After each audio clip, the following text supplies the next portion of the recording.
San Francisco Bay Area. You asked for it. Now it's happening. Jenny and I are doing a live show, one night only. Friday, December 27th. It's at The Corner Store in the Mission District in San Francisco. That's The Corner Store with a K because it's Korean. You'll see when you get there. Again, happening Friday, December 27th. Doors are at 6 p.m. There's a happy hour kind of thing. We're hanging out. And then we're doing a special show with some special guests. And there's going to be a little after hangout too. So please come. Tickets available at asian.asianpod.com or go to the episode description. Please come, please. I've really, really hyped this podcast up to people who own this restaurant. So please come, and we'd love to see you. It's like, all right, can I play it? Yeah. Is that? I mean, I don't care. All right, I'll play the Jackie Chan version so that you can like feel it. Okay, but hold on. This song is like a famous Chinese song? It's called 男儿当自强, which means men be self-disciplined, man strong. Yeah, I'm not sure that rolls off the tongue as well as Sabrina Carpenter song, but probably not. But this is it. You see that? Okay, can we listen to it for a little bit? It. Put the little mic up there.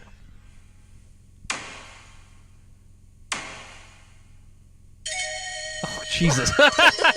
Jesus. I mean, it already sounds pretty sick.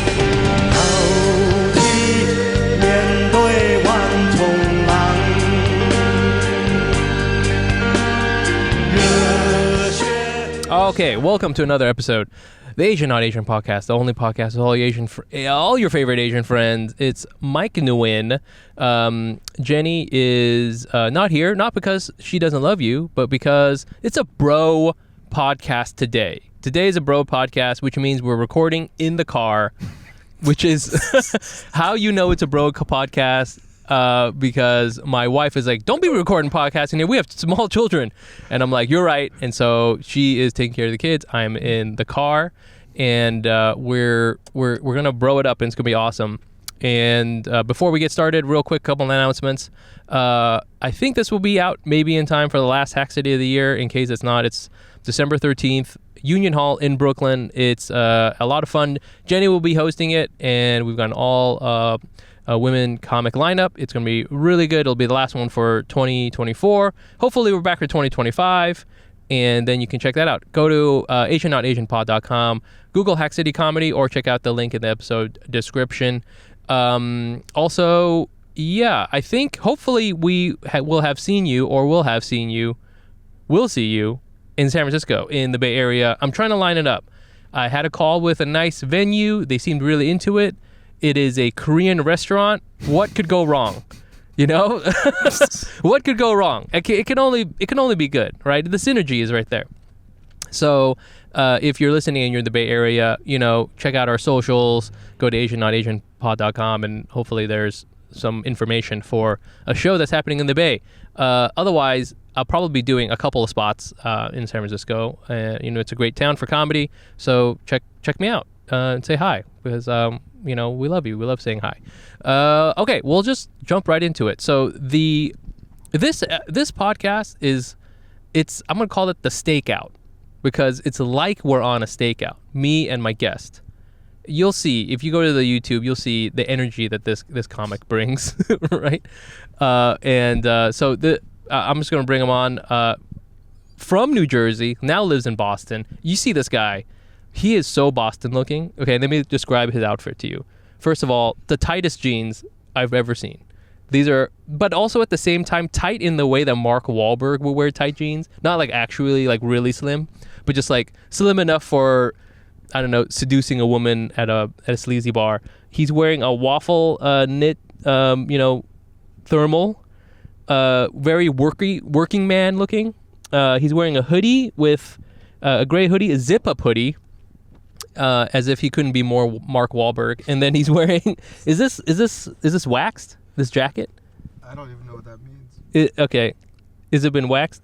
No, you don't know what that means. It hasn't been waxed, no. Okay, it's just... It came whatever this looks like. Okay, it's some sort of patinade faux leather, faux wax jacket. Yeah. The overall energy, I would say, is you're giving me undercover cop, which is what we talked That's about. what we're going with. You're going, That's what we're with. yeah. So you're so give it up, comedian Peter Liu, everybody. Woo! Yeah. How's That's it going, me. Peter? Great. I like how it's brought on as looking like the guy that beats the shit out of Asians. But that's good.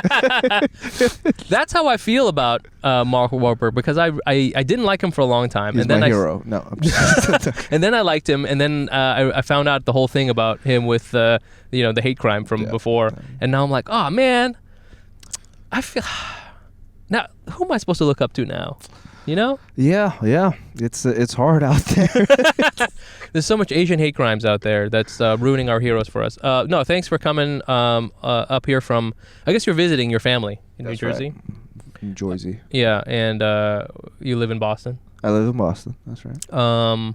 And I wanted you on the show. Well, I wanted you on the show for a while, but the thing that really prompted it was you had a fan of the podcast.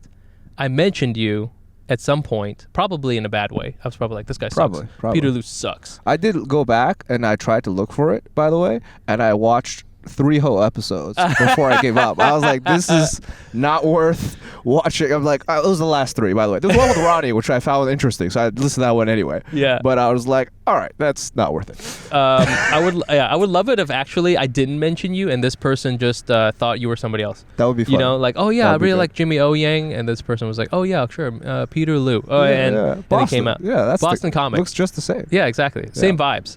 But so somebody listens to the podcast, heard me mention you, and then came to see you at the show. Pretty crazy. That's cool. Yeah. You owe me a commission, I owe small you so commission. much. I owe you so much from this show where I made no money.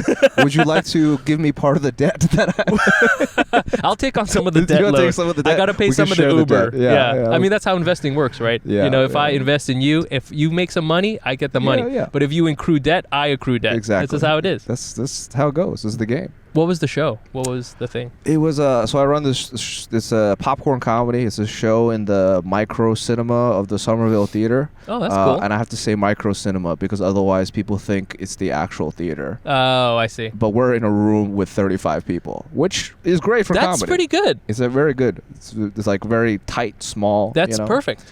But no, it's great for comedy, and we do it monthly. And then I think it was 2 months ago. What was it? 2 months ago? Yeah. 3 months ago, somewhere around there. This Asian girl came up and was like, "Oh, love the show, blah blah." I was like, "Oh, cool. How'd you guys find out about it?" They're like, "Oh, we heard you on the Asian Not Asian podcast." I was like, "Oh shit!" I was like, "I know the guy who does that." And then she was like, "Yeah, I googled like Asian comedian or whatever. You guys said something, and then she like googled it afterwards." And I was like, "Look at that." Hell yeah. Yo, that's amazing. Yeah. Are there a lot of Asian comics in Boston? I am. Well, I'm gonna get flack for it if I say I'm the only one. There's technically multiple. There currently, I think it's like me and maybe like 2.5 people. Did you say technically multiple? That's a terrible way to say. I mean, you could just say no. Because I should just say no. When do you count them as a comic? Oh, do you know what I'm saying? Oh, Do you know what I'm saying? yes. Okay, that's interesting. That's fair, right? Yeah, I mean, I would say okay, because this person doesn't get up a lot or like regularly, I'm like, or okay. is like not aspiring to if be you're somebody. like not trying to be someone, or you're like an open micer who's like 2 years in, does that count? I think I count you as a comic. I generally count you as a comic if you've done even one open mic and you intend to continue doing them. Okay, then in that case, what I said about the 2.5 people is true. So you have two. It's not a half. Is it a half because the person's half Asian? Oh, I just in case my number's off, I rounded up. You fudged it. I fudged it by half a point. Yeah, just in case. So pretty small, not a lot. Pretty small. The ones, there are a couple. They moved to New York. That's what happened, or other places. Well, I was gonna ask you that question. So why do you live in Boston? I mean, you're from New Jersey. You might as well you do comedy. You could Easily move back. Yeah. No, I thought about it because I've been in Boston for like a decade now, and day job is why I'm in Boston. Right. But I could I've thought about moving back to like New York, New Jersey because I went to school in New York.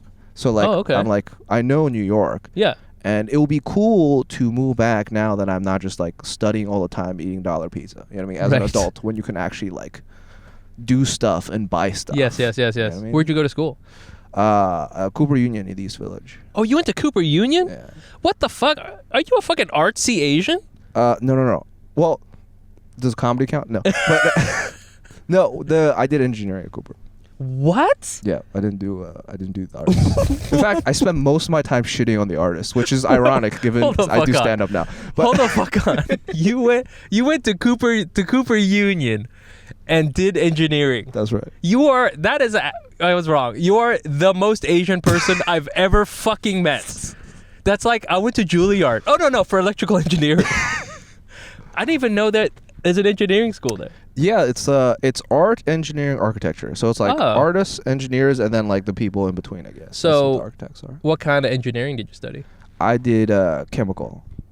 There's fucking chemical engineering at Cooper There's Union? Yeah. It's supposedly a great program. Oh, okay, yeah, apparently.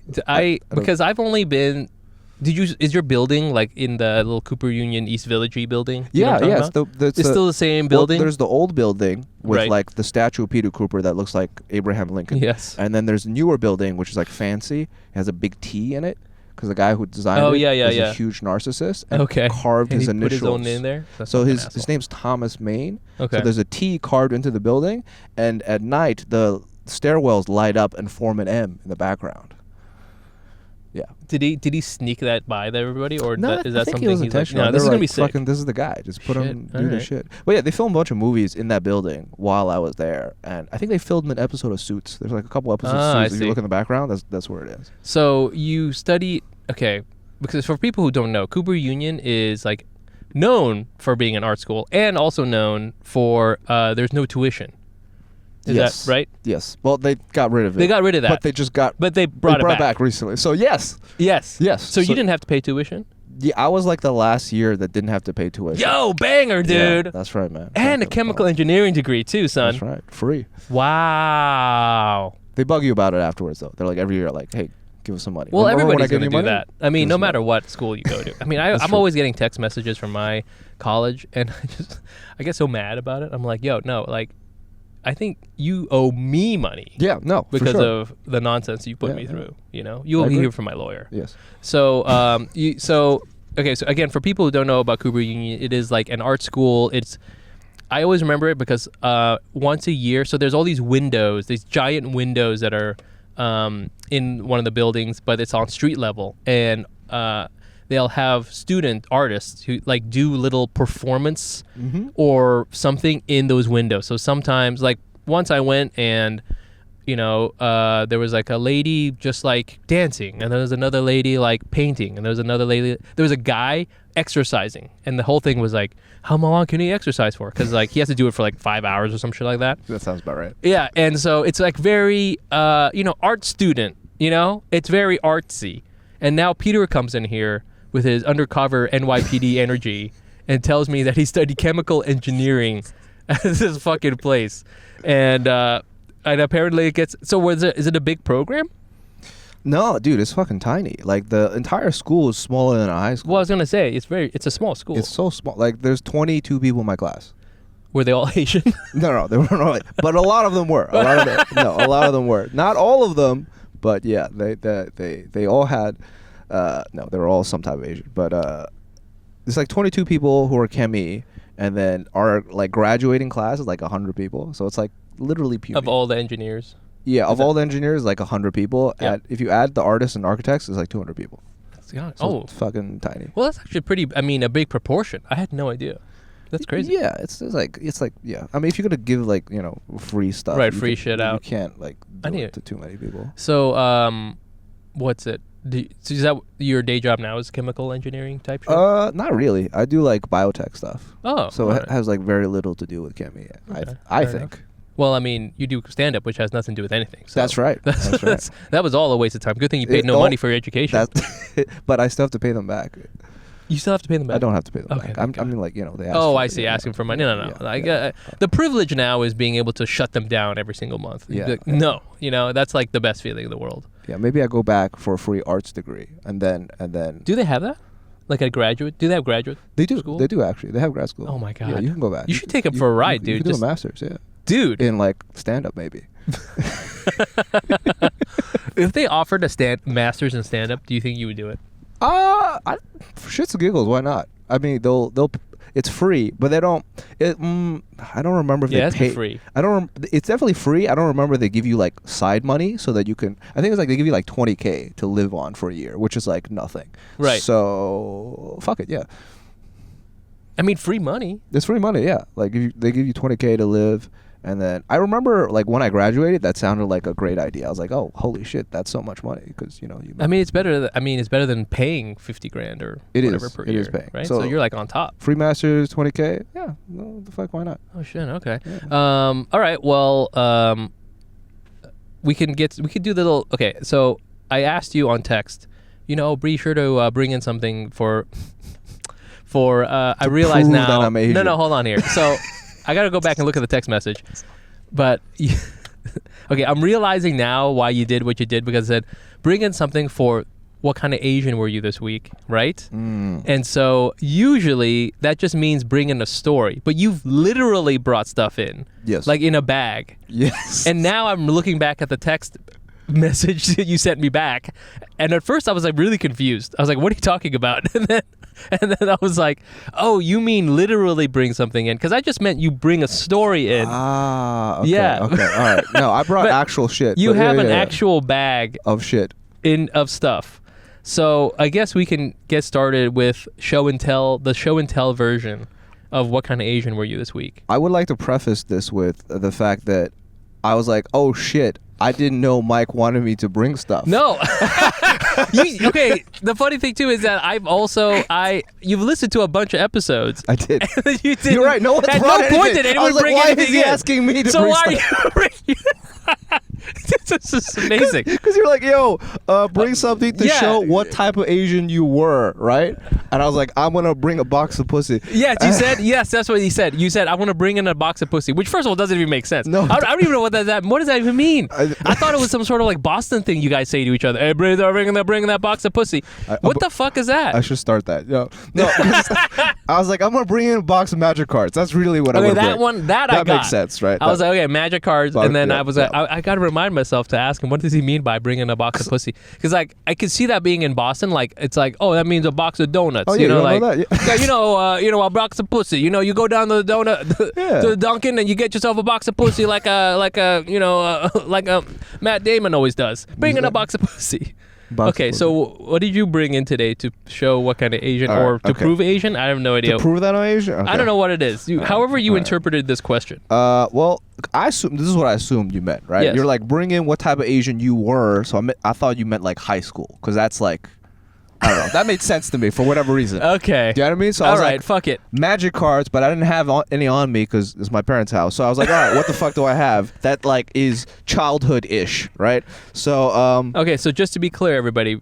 Okay, Peter is going to show us what kind of Asian he was. I was in high exactly. school. And yeah, that's a good premise.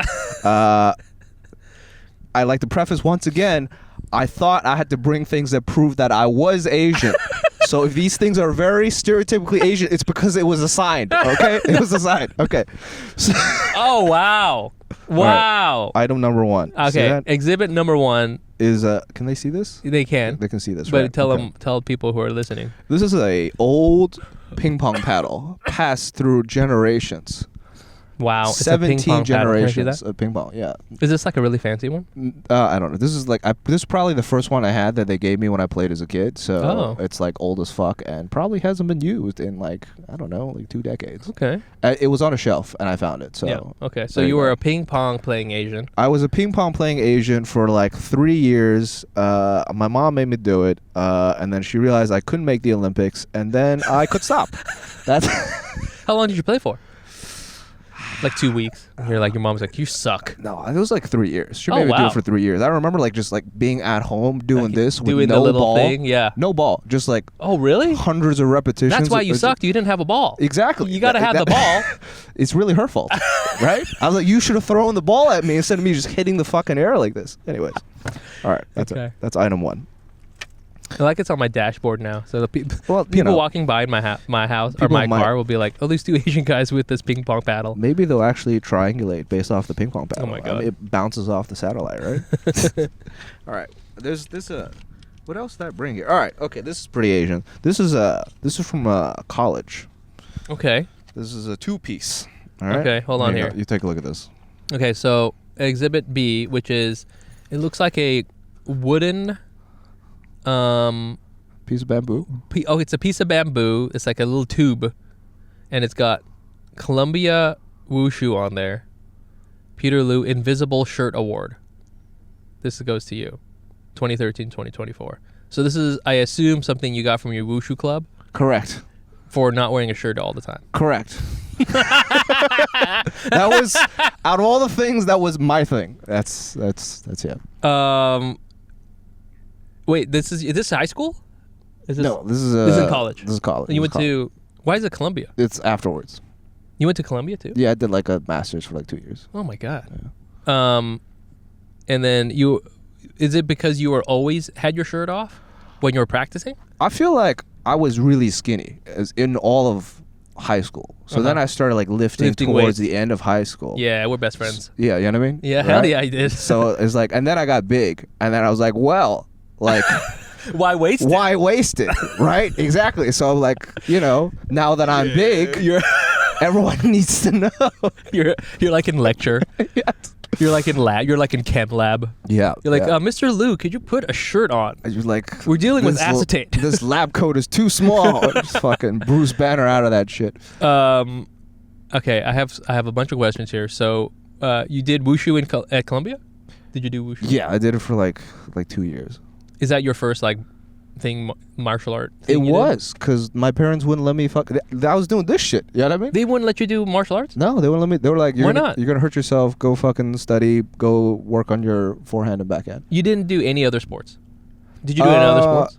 As in let's see, I played soccer Here you go. for middle school, and then I ran track in high school. Oh, okay. And then I played basketball. That was the thing that I would do for fun, but I was never good enough at to actually. Oh, so you weren't on the team, but you liked basketball? No, but I like basketball. That was my thing. And Okay. And then college, undergrad, I don't think I did anything. I just lifted weights, right?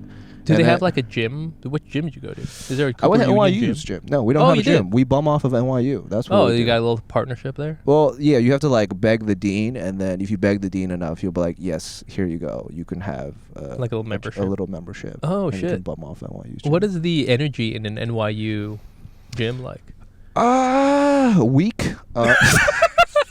Because okay, so at the gym I went to a public school, right, for college, and so the gym got better over time, but looking back, it was wildly underfunded, and it was a lot of people.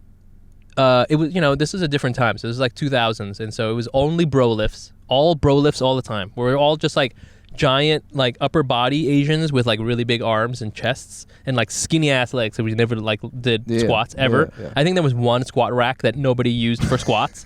And then there was a bunch of people all the cardio equipment was in the hallway because the gym was too small and they had just put cardio equipment wherever they could. So the whole vibe in there was just we're trying our best.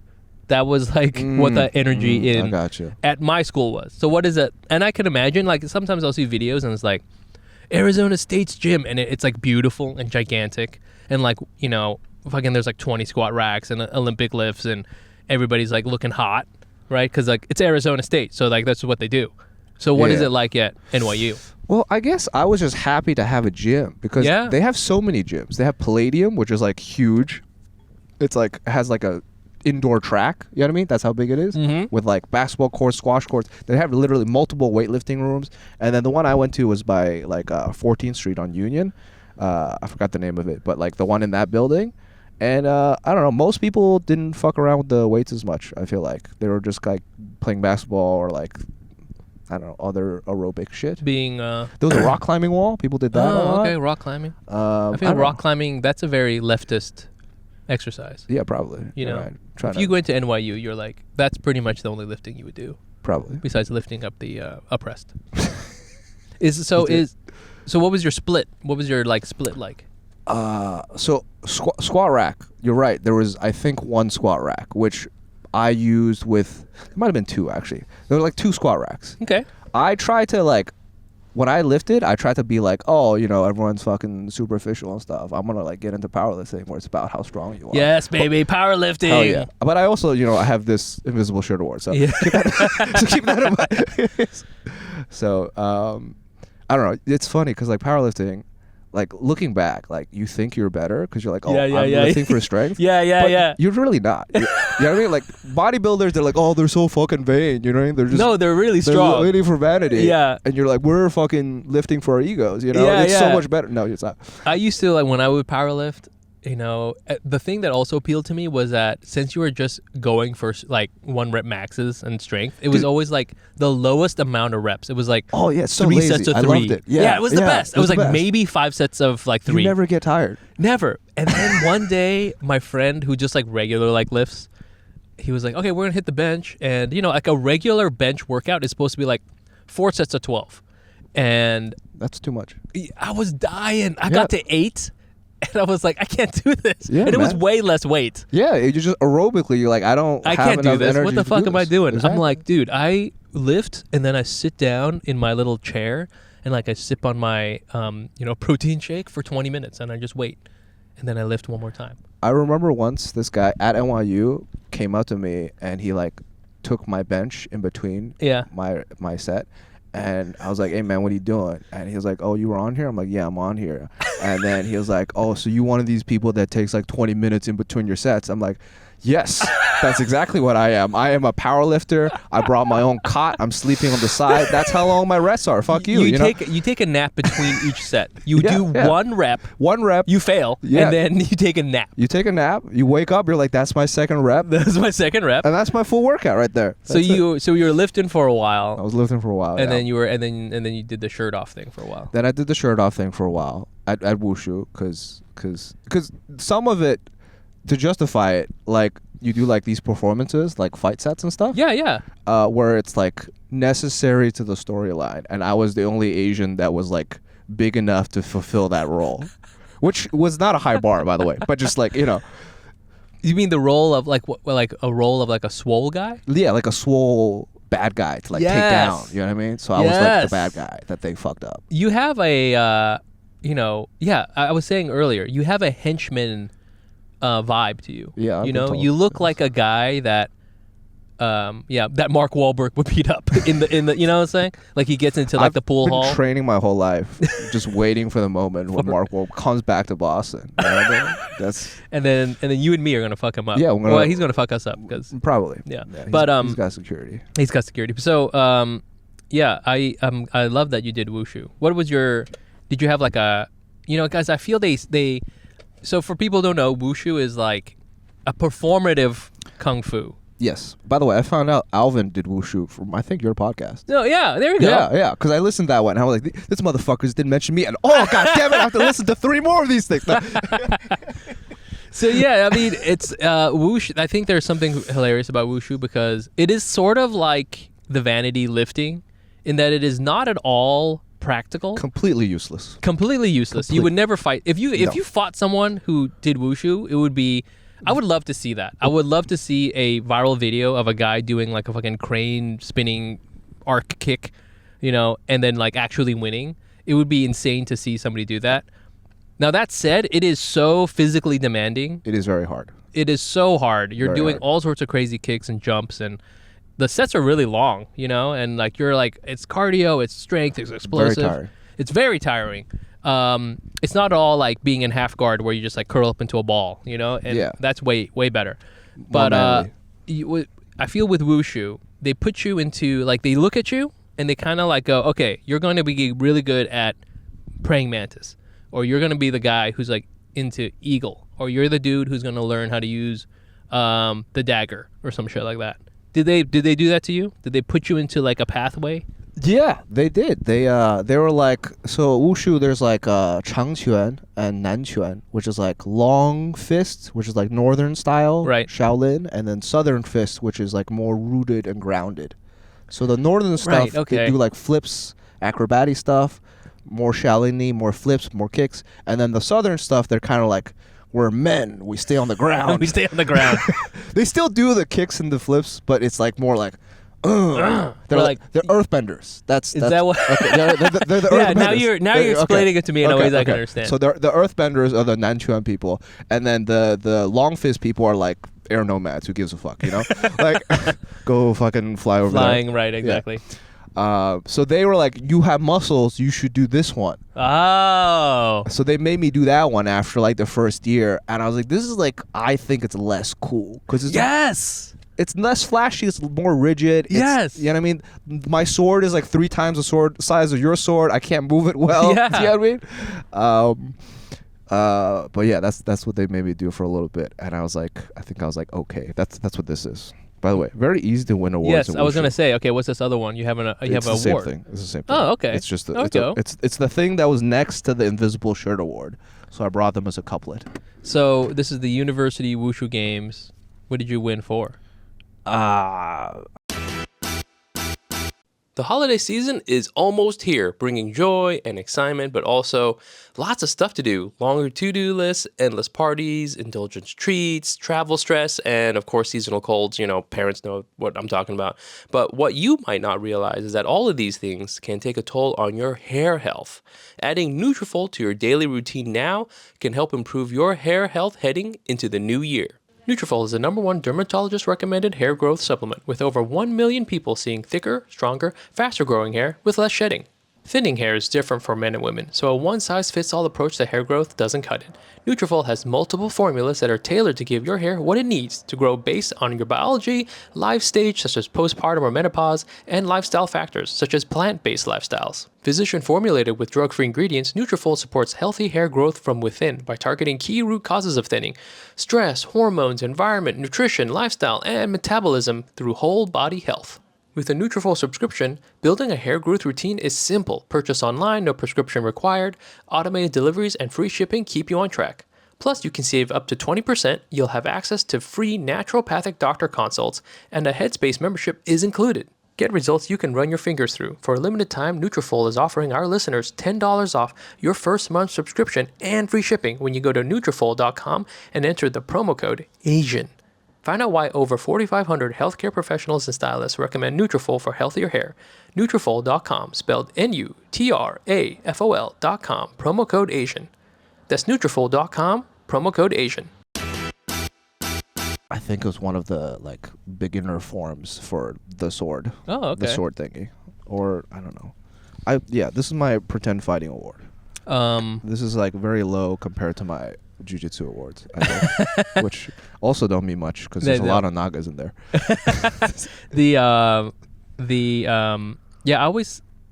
I did wushu only for like a year, so not even long enough for them to place me into the pipeline. But I was doing the practice, and I would always be so tired. It was so tiring, and I remember at one of the practices. This is just kind of an aside story. There was a guy. We had like the gym where we did it was like this beautiful old gym, super old gym, and they had all these like columns, like pillars, supporting the building, like outside of the building. And then there was a guy, and he was just like, he was in this like cool stance, and he was just like walking around it, like just like facing it and walking around it. And I was like looking at him, and I asked the coach, I was like, "What is he doing?" And the coach was like, "He's building up his chi." And I was like, that is fucking awesome. That was so fucking cool. And I don't know why, just looking at him going around this pillar, like he was like walking all like purposefully. And I was like, yo, he's building, I feel his chi, man. Was he doing bagua? I don't remember. Bagua is what is that one? Is the airbender one where you like walk around circles and you make circles. You make a bunch of circles. Yeah, maybe. Yeah. I do think what wushu is good at, a couple of things, but like this thing, like expression, they call it like shentai in Chinese, whereas like when you're doing your forms, you have this like look on like you. intense look. This intense look. I was like, that's like, I think that's kind of cool. But like when you know there's nothing behind it, it takes away a little bit. You know what I mean? You're like, I could definitely fuck that guy. But you know what I mean? Like it's cool to see. And the other thing I'll say is really cool about wushu outside of all the like acrobatics and stuff, which translates to like kung fu movies, right? Is it's good for rehab. Oh, interesting. I popped my disc powerlifting like an idiot, right? In college. Which disc? L4, L5. Oh, shit. And I did wushu for like a year and a half afterwards, and I didn't lift as much. And like everything was like 100% until I started doing jujitsu again. Yeah. So I think like all the stance movements, it's like just like it's good body weight, plyometrics plus flexibility plus dynamic movement. So I think that's like good for you. Well, like there's a connection with kung fu to yoga, right? Yeah, Like all yeah. that stuff is kind of interconnected. Like that's where I think a lot of martial arts came from yoga practices, and like it moved east through the China and then to Japan. Anyways. Yeah, it's like prehab rehab movements. They're all kind of like similar. You know what I mean? Like an RDL or a stance, like a bow stance. Yeah. It's all like you're working the same shit. Dude, they should just say you're just like at PT, which I go to all the time because I do jiu-jitsu and I always hurt myself. Yep. They just say like, no, we're working on your chi, man. Okay, when you get it, we use this rubber band around your knee, and we're gonna build your chi up. Because it's honestly the little crab walk I have to do when I hurt my lower back, and they put the band around your and knee. You do these little X's. Yeah, you do an X's. The side to side. That's fucking kung fu, dude. Yeah. They're like, Hajime, and then you start moving. Sick, dude. Do you ever? Well, hold on. I want to. You and I think bonded because we talked about jiu-jitsu, and I don't want to bore everybody yet. We will talk about it, but is there something else in the bag that you also want to? There's one more item in the bag. I think this one's Hit me. least interesting. Again, remember that these are just sitting in a drawer, and I quickly pulled them this morning, so not a lot of thought went into this. This shit is an old school. You see shit. that? You see that? This is an old school collection of Jackie Chan movies. Shit. Pirated. My sister saw this morning. She was like, "Why is Rush Hour 3 on this? That looks old as shit." I'm like, "Because it's Chinese. They pirated it before it actually came out." That's. So if people can't see, he has a plastic sleeve here, and on it is a bunch of DVDs and the Jackie Chan collection. I can tell that this was sold in a place that also sold herbs, like it You also smell it, right? Yeah, no, I mean, this is good. There's a ginseng in here. When you buy the DVD from that store, they're like, you know what, I'll throw a little ginseng on Yeah, there if for you sniff this, it'll actually heal you. yeah, if you boiled these DVDs in water, it would clear up your sinuses. Absolutely. Did you watch all of these? I think I saw. I definitely saw most of them. I don't know if I saw all of them because he does. Not all of them are good, but I definitely tried to watch this. I think when you're a kid, I think you have way more time. So For sure. I only know about Jackie Chan because when they were kind of bringing him over, so to speak, in America. Yeah, like Rumble in the Bronx era. Exactly. Fucking love Rumble in the Bronx. Yeah. And I think it's. I mean, I had done martial arts even by the time I had seen this, but I thought for so long that to be a good martial art, I have to do what he can do.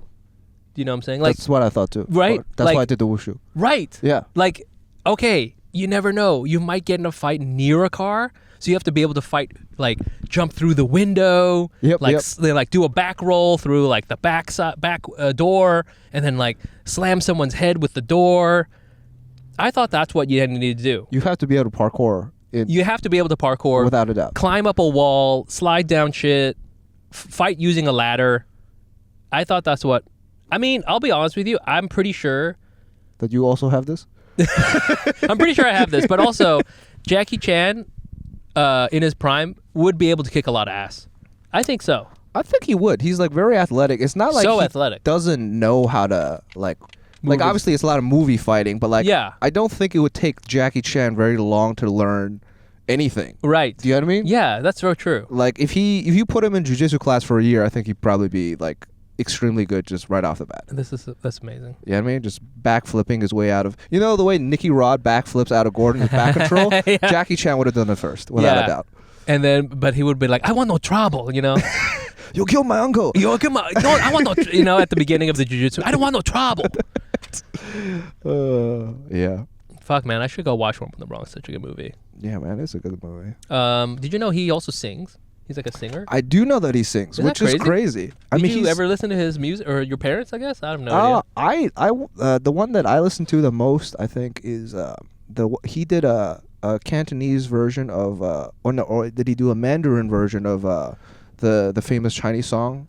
It's like "Be a Man." That's literally Really? Well, he did Mulan too. I remember, which he did the soundtrack to Mulan. But this is a Chinese song. This is funny because you were asking me the question about being a man. Jackie Chan literally does a version of the song where he's like, "Be a man." The Disney song.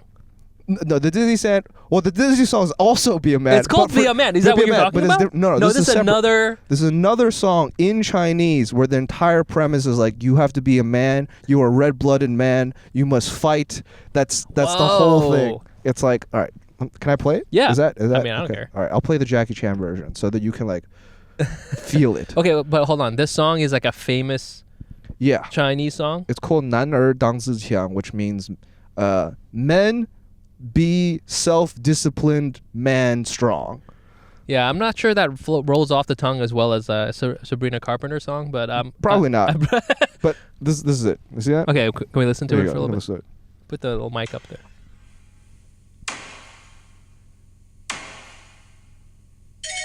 Oh Jesus! Jesus! I mean, it already sounds pretty sick. It's very famous. It's like this is a strong, like, if you were to use this a battle Yes. propaganda type thing, very good. But yeah, the original's in Cantonese, I think, and then he created a Mandarin version. I see. Is this him singing? This is him. Oh shit! This is Jackie Oh, it Chan is him. It's like, I'll translate. Red blood like the sun. Something about iron. Like the iron. Right. Like steel. Yeah. Okay, that's enough. Yeah, okay. Wait, I just wait for what he says. Okay. The whole song is about how to be a man. Wow. And Wait. being iron like fist and all that shit. So okay, hold on here. Where does this song come out? Is this on the radio? So the original song is like very popular in China, in Cantonese. And I Okay. think they play it in probably a bunch of kung fu movies, but it's just like a song that people also know to be a thing. And then he made this one, I don't know, probably like a decade or two after. Was it I guess it was a big hit. Yeah, it was a big hit because, you know, he just remixed an existing hit. Right. So people knew about it. Right. Yeah, and then he put it in probably his own movies, if I had to guess. Oh, wow. I mean, so what? Okay, so is there like I mean, obviously the thesis is be a man, but like, is there something in particular in it that is like, you know, I don't know, it's just what, like, how do you be a man? What is the thesis there? All right, I'm trying to remember the chorus. So the chorus is like, 做个好汉子, be a good man. It's, you know, it doesn't give you clear, detailed instructions. They're more like heuristics to follow. Yes. 做个好汉子, 每天要自强. Every day you must be self-disciplined. 热血男儿汉, which is like red-blooded male man. 比太阳更光, be brighter than the sun.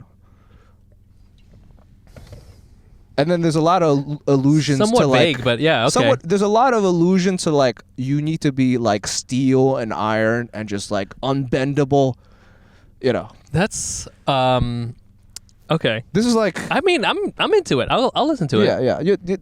I'm probably not translating it with the amount of context and descriptive detail it needs, but like if you listen to it, you're like, fuck hell yeah. Did you ever listen to this while powerlifting?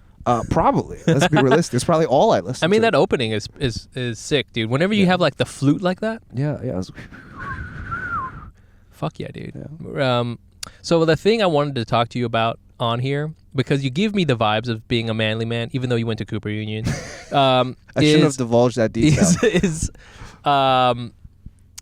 So I have this thought that to be like, there's a lot of dudes in the manosphere, whatever.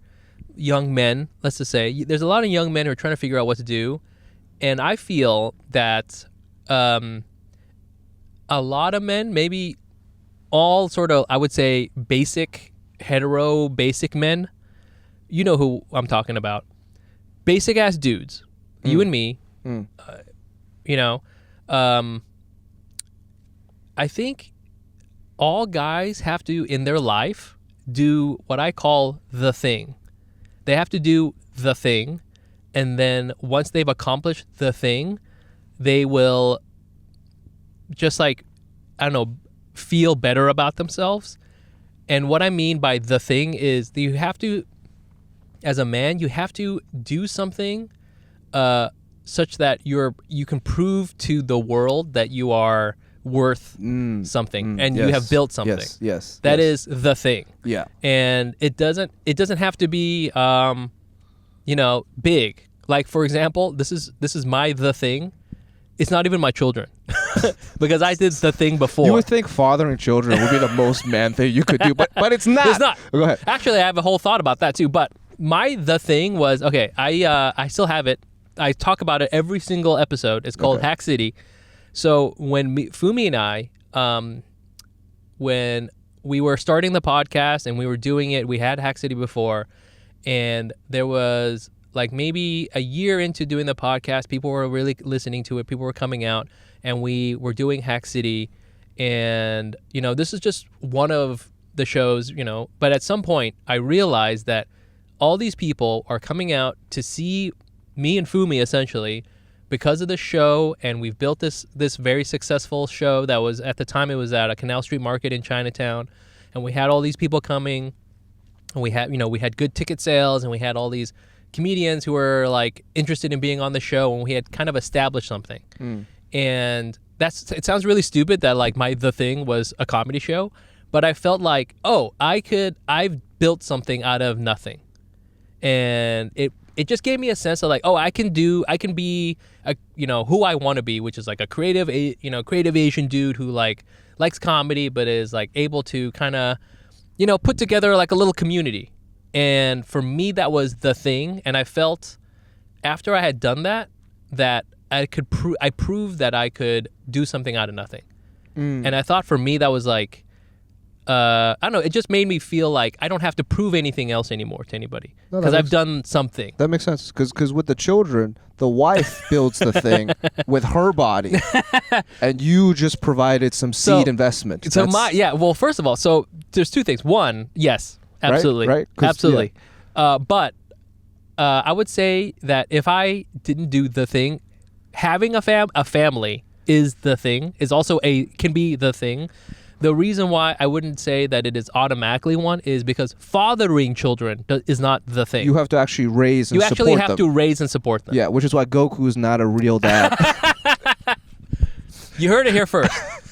Yeah, you have to raise and support, because once you raise them, then you're like, okay, now I have a family and I feel like I've done something where I've built something and I'm useful and I supply this family with No, that makes sense. Stuff. That makes sense. And so fathering children is not the thing, but being a father is the thing. Is the thing. Yeah. Is the thing. Yeah. I would even say sometimes I think people think about like being in the military is the thing. It's not. The reason why is because being in the military is a job. Now, it may be the thing if you do something in particular while you're in the military. Save your platoon or you did something like that. Right. Yeah. You have to actually do it. No, you actually have to do it. But I'm not even sure that's the thing yet. So this is my little idea that I have, and I'm kind of playing around with it. And I wanted to run it by you as someone who is a pretty manly guy, listens to manly music. Every day, guys. This is my alarm, by the way. That's why I was so quick to pull up. You wake up. I just played my alarm You clock. wake up, and it's like the beginning of the movie. Yeah. You're doing pull-ups with your shirt off. Every time I'm about to cry, I play this. So you're like, squeeze it back in. Every time I have emotions. Any feeling pops in. Any feeling, just no. But what do you think about the thing?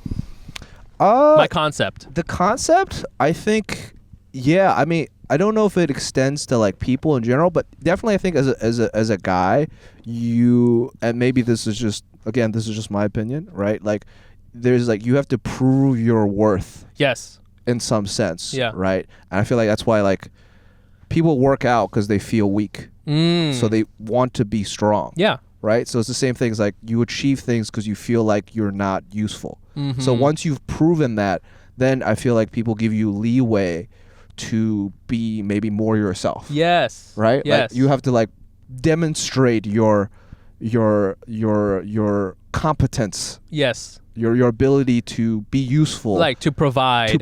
Right. And then once you've established that, then you can have your own personal quirks and people are like, they do this. Yeah, so yeah, it's yeah. okay, Yeah. And I think the reason why there's so many people who are kind of, angsty, or, there's, I don't know, incels and stuff like that, is because I think it's harder now to be able to do the thing, to be able to prove yourself, because it's harder to, I don't know, buy a house. It's harder to get a job that is like, that really is sustainable and can provide for a family. And so because, I'm not saying this is right or wrong. I'm just saying that I think a lot of people feel this way. A lot of men feel this way. And because it's harder to do that, you get upset because now you can't do the thing. Yes. Right? Yes. And therefore you end up, I don't know, like, whatever. Listen to some podcast like the Asian Not Asian. I don't know. Just like something like that. So that's like my little, like, overall thesis. I'm going to try to keep thinking about it. But it's sounding like to you, as a Jackie Chan aficionado, Jackie Chan probably the most manly man this guy ever. accomplished more than it's way too past. It's too many things. His the thing is amazing. Yeah. I mean, if like he's not the man because he can do amazing martial arts, although that's fucking awesome. Yes. It's because he built a fucking studio empire. He did. He's an amazing filmmaker. Yes. Right? People like kind of don't give him enough props. Yeah, the whole like Hong Kong cinema action sequences, all of that stuff. That's him. Yeah, that's an entire genre. You know what I mean? He started the whole fucking industry, Yeah. or kind of popularized it at least. Yeah, he definitely popularized it. Him and I don't know, like Stephen Chow. Yeah, his Stephen stuff Chow. is great Right. as well. But yeah, man, like this man pioneered. But to your point, the everyday person, I think you just need something that you feel proud of. Yes. Do you know what I mean? Like you don't have to obviously create a It doesn't fucking have to be industry. that. It doesn't have to be No. that. But like you said, running a successful show. Right. Like people are like, that's a good show. I want to be on that show. And I feel like with popcorn comedy, the one that I started recently, Yeah. that's like a good show. People want to go because it's like, it's a theater. There's no distractions. It's not some bullshit bar show. People paying tickets. They want to see it. It's a good time. So it's like you get a sense of accomplishment because you created something that, like you said, you created something that is your own. Yes. That well, I'm sure people help you and stuff, but like Yeah. it's your inception of an idea that you followed through on, and Right. then you put your time and energy, and now you see it. So now you're proud of it, and it's your thing. It's easy. Yeah. I mean, not easy, but it's that's exactly right. Yeah. Do you feel you've done the thing?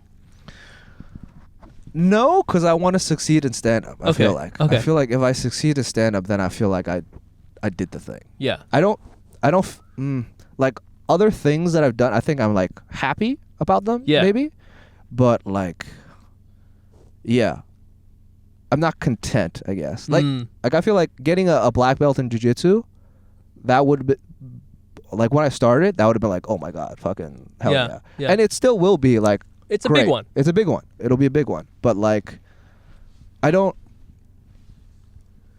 guess there are things that I would be proud of, but there are other things that I still want to do.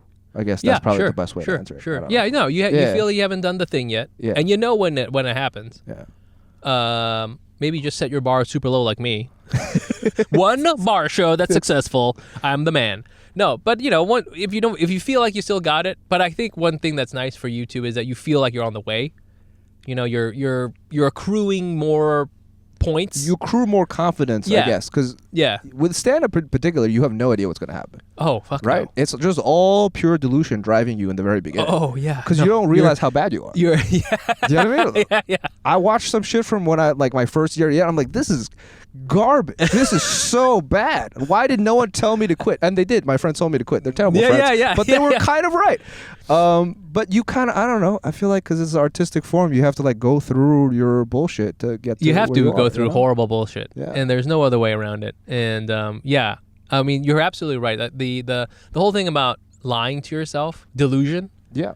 You need delulu, as the kids say, You need the delulu. you need to have You need that. to some delulu. You need to have some amount of, you're living in a fantasy in order to like accomplish something. Yeah. Because yeah. for the first quarter, first several years of whatever you're pursuing you're gonna be like, people are gonna be like embarrassed to know you. 100%. Yeah, and like the fact that my wife didn't leave me and actually went to some shows she's a real one, because they were objectively bad. I mean, Yep, cringy. I know. No, yeah, I know exactly. I watched them. I watched them too. I was like, wow, this is so. Because I remember compliments. Well, the first time I had a Yes. big show that Yes. I invited a lot of people in. Oh, it was yeah, yeah, probably like 6 months or Yeah, some nonsense, sure. whatever. And the compliments were like, I really like your transitions. They had nothing to do with how funny it was or the awesome. jokes, but I looking back, I think I was like, oh yeah, great fucking transitions. But now I'm like, oh, they couldn't say anything else. They were actually very creative with what they could compliment. Yeah. You know, I like the way your eyeglasses are sitting on your face. The way you played with your mouth or whatever, I don't know. Oh my gosh. You know, the way you were standing on one leg and then the other you leg? seem so confident on your right leg. Yeah, you seem so comfortable like on you've been doing that your whole life or something. Oh my gosh. Wow. Yeah. You mentioned black belt. How long you been doing jiu-jitsu for? Oh, this is the part where people start tuning out. Yes, right? exactly. Yeah, hell yeah. We only got the last 10 minutes. This is where the jiu-jitsu people start tuning in. Yeah. 2014. Oh. I think 2014. A while. Yeah, it's almost a decade. 2014. Yeah, I was from Wushu, I transitioned into Sancho, which is the you did. the functional point. Yeah. So I did that for a while, and then I was sparring in San Francisco because I was over there for I was an intern for a summer, and they were doing MMA rounds one day, and I hopped in despite my coach being like, "You're not ready," and then he was like, "I got to watch out for my fighters. I don't have time to look for you." I'm like, "I'll be fine because I'm an idiot." And then in Sancho, the rules are like you catch a kick, guy falls down, reset, fight like real men, right? Like Jackie Chan said. Yeah, exactly. We follow the rules. Exactly, fight like real men. And then on this particular occasion, this guy caught my kick, took me down, and then mounted me and then beat the crap out of me. Yeah. And then I remember distinctly, I was like, all right, if I block the front of my face, he won't hit the front of my face. And then he started hitting the side of my face. So I blocked the side of my face and then hit the front of my face. And then I was like, all right, what if I do this? Yeah. And then he armbarred me. So, before that, I was like, jiu-jitsu, what are these guys? This is so stupid. Being gay, rolling on the ground. Rolling on the ground. Come on. And then We're going to fight like real men. Yeah, fight like real men. Jackie Chan never had any ground fighting. Exactly. Where's the ladders? It's not in any of his movies. But no, after that day, I was like, okay, there's probably more to some of this jiu-jitsu shit. And I remember distinctly because I went home that day and I YouTubed how to escape mount. And then I came back from that internship and luckily Columbia has like a club which they're actually, I didn't know this, they're Danaher black belts, but I didn't know who Danaher was. Oh, really? They're Danaher black belts. And I just thought jiu-jitsu was just taught that way all the time. What do you mean? Like really specific, a lot of details. Like they would be inside positioning, outside positioning. Right. The way they conceptually think about it. And then I remember I moved to Boston like the year afterwards, and I was doing jiu-jitsu in Boston, and I had a Brazilian gym, and my teacher like barely spoke English. Yeah. So I went from like inside control, outside control to like, okay guys. Today this move. Okay. Easy. No. You just do this really good. Okay. You see. So okay. Let's go. Pressure. Okay. 1, 2, 3. Yeah. Yep. So I remember asking, I was like, "Oh, professor, like, can you go over the details?" And he was like, "What? What you mean? Easy, this move. Ain't no details, my friend. Okay." So, but yeah, I've been doing for like it's like a decade now. Wow. Yeah. What belt are you? Brown belt. Oh, you're a brown belt. Yeah, I've been brown belt for like 2 years. Oh, I feel when I first met you were a blue belt. Maybe that was a long time ago. I was probably a blue or purple belt. Yeah, it was a while ago. Oh, I see. Okay. It's been a bit now, but yeah, it's been a fun ride, man, because I think there's a lot of parallels between jiu-jitsu and stand-up. Oh my god, just to so bring many. back so that people listen Hells again. Yes. We got back two more listeners. We lost 10, but we got 2.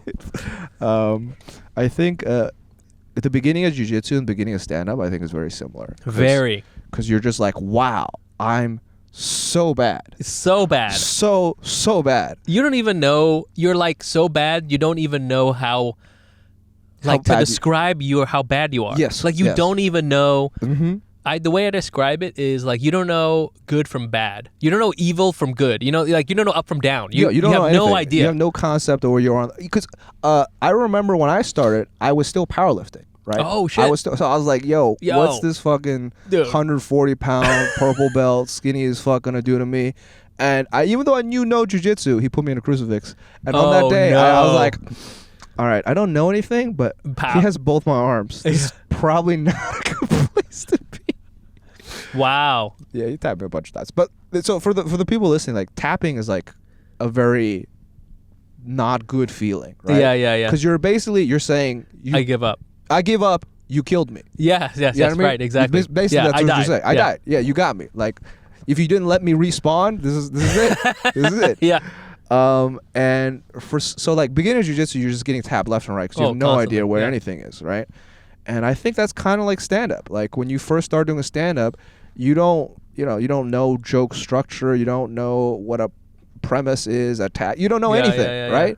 You don't know any of the rules, so you just go in kind of blind, and then you eat dick, and then audiences let you know that you're eating dick, and for some reason They'll tell you your transitions are good though. Yeah. Like, great transitions, bro. great fucking transitions. When you went from that one silence to the other silence, Yeah, that was masterful. Fucking, how'd you do Seamless silence. It was like silence the whole time. So good. that? And then you added that cricket in between just to switch it up. But that time you started crying on stage, that was and then you started playing that song, and then it was like, and then you felt good. yeah. But what was I saying? Oh yeah, so like you know how tapping feels like really bad. Yeah. Right? It's like the worst feeling in the world. For whatever reason, I think bombing actually feels worse. Oh, bombing's worse. Way Yeah, worse. way worse. Oh yeah. And I think it's because like tapping.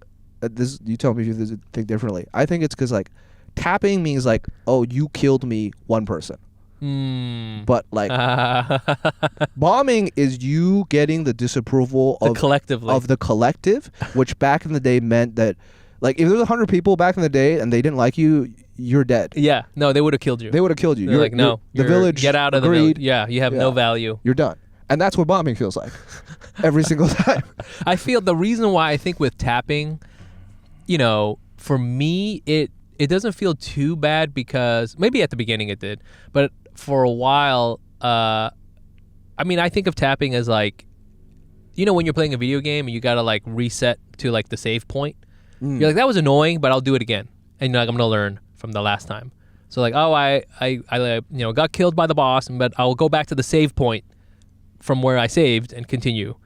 Whereas I think with bombing, and the reason why stand-up is so painful is because you're trying to be on it. You're like showing a part of yourself to the audience, and they're all saying, this is bad. It's like it's like deep inside you. It's because you're like, this is me expressing my thoughts, my creativity, me as a person. This is who I am. And you're like, no. They're like, no. That is not good enough. Not what we wanted at all. You know what I mean? No. Stop doing that. Yeah. Listen to the song again. Yeah, it's like, it's in your, I think jiu-jitsu is physical self-expression with some personality, but like I guess it's more internal, like you said, where your stand-up is like, it's visceral. It's like, this is an expression of who am my thoughts. Yes. You know what I mean? Yes. It's not yes. just and they're like, no. No, that was bad. We don't like that. Wow. That was speaking of which, so yeah, I think, and especially I thought you were like a blue belt, but I mean, it still doesn't matter because, if you've been doing it a long time, there is something to, I think, to kind of there's a way, I think, to do stand-up where after you've been doing it a while, this is the Mike Nguyen way of doing it. There's like your own way, right? You have your own voice, your style. Yeah. And how long have you been doing comedy for then? 6 years. Okay, so like, you have it or you're about to have it. Purple belt. Yeah, purple belt. And I feel like, same for me because I've been doing it a decade, but I've had to take breaks and like, I have children and shit. So I'm a purple belt, and I feel now I have a Mike Nguyen way of doing jiu-jitsu, which is I think for a long time was really bad because I was a bottom player, and so I would try to pull guard, and I realized at some point, I think, and I was doing some tournaments. If you listen to the song every day, it actually switches you to a top. Well, no, really, because I realized that if I really got in an altercation, I can't like take the guy down. I can't take the guy down. Yeah. And that's how you fight, right? Like nobody starts where I couldn't just sit down on the ground and be like, hey, can you let me get my sleeve grip on my Del Hiva, please? Yeah, exactly. Is that cool if can you get into the half guard? Or, Yeah. Don't knee me in the face though. Is that cool if can we have no knees in the face or punches or any of that shit? Yeah. And I realized I had to have something like that. And so now over time I've become like more balanced, I think, and I have like some bad takedowns, but I think I could take someone down. Untrained person. And so I have my thing. What is your thing? Do you have your thing in what's your jiu-jitsu thing? What's your like not even your best game, but like like the way you approach it. Yeah, I think what's like finding your voice in stand-up is like Yeah. finding your game in jiu-jitsu, Yes. kind of, right? Like, I think I have the opposite problem of you, where like I started on top a lot in training because my first coach was a very top-heavy guy. Yeah. And I think it was good to like develop like the ability to apply pressure on that Yes, stuff. yes, for sure. But then after a while, same as you, I was like, I don't know how to take anyone down. Yeah. Like I know how to play top, and I know just enough when to take down people who do jujitsu who are not like Yeah, who are yeah. easily takedownable. Yeah, I would yeah, say, yeah, you know what I yeah. mean? And like, or people just pull guard. Right. And you're like, and then I had to go through this transition of like, I need to learn to take people down. Yeah, yeah, to yeah. actually do my game. So that was I had a friend who wrestled in college, so that was cool. He taught me a lot of Oh, stuff. shit. And then I have a couple of friends who are like now judo black belts, so they like Oh, nice. help me with a bunch of stuff. So I think it's like I focused on a lot of top stuff, and then that was like probably blue to purple, and then after purple I think is when I started doing more, or during purple is when I started working a little more on guard retention, because I realized I was like, oh, I have like a very high deficiency. Mm-hmm. You know what I mean? Like my guard retention is not that good. Also in the beginning when I was like a white belt, I think I was like really like, I remember watching Danaher DVDs and be like, oh, he says you can make triangles work for people with short legs. And then I went for a while. All bullshit, by the way. Save yourself some fucking time. It's not. None of that's true. Danaher, absolute bullshit. He's like, oh, I'm 5'11". Oh, I'm barely 6 foot and I have short legs. No, you don't. Shut the fuck up. You're fucking 6 feet tall. So yeah, those moves just don't work. Yeah. You know what I mean? I was like, functionally, I can triangle people who are equally my size and or smaller. So not that useful. Yeah, yeah. You know what I mean? Yeah. But yeah, I think I went through like I'm trying to fill holes now. But my most recent thing that I've been doing is because since jiu-jitsu, I don't learn. You keep learning, but you don't learn like a brand new facet. Yeah, anymore, yeah. right? You don't like learn this whole new, I don't know, whatever, like area. Yeah, it's like that interesting detail. That's cool. I didn't know that. So what I've been doing nowadays, I've been doing everything on the opposite side. So I've been trying to pass on my other side. Okay. Which I think is interesting because you're like, I didn't realize I had such heavy imbalances left to right. And also I think it rehabs, like you have a stable side and you have a mobile side. And when you flip it up, you realize how much that's like shifted too. So just passing to the left, I'm like, oh, my shoulder's a little weak, my knee is a little weak, because they're used to being like the balancy side. Yeah. And now I'm trying to make them the base side, and then my base, my balance, and you're like, oh, my balance or my base side is not good at fucking moving quickly around. Yeah. Yo, So that's cool. you got to walk around the fucking the pillar, dude. Yeah. Walk around the pillar and build your chi up, and bro. you gotta walk around the pillar backwards. And then walk around the pillar the other way, build your anti-chi, yin Exactly, yang, bro. exactly. Dude, it all goes back to Chinese culture. I That's always right. think about We that. gotta make the chi work somehow. I think It's you know making a what? comeback. Maybe it's not like literally there's chi, but I think there is all these things when you're doing things which would cultivate what some would call chi. There's basically like physical training or like learning to breathe, or I don't know, balance, or like There's definitely something to like having abdominal pressure. You know what I Right. mean? Like that is you bracing. Yeah, your core, even if it's just yeah. Wow. This was fun.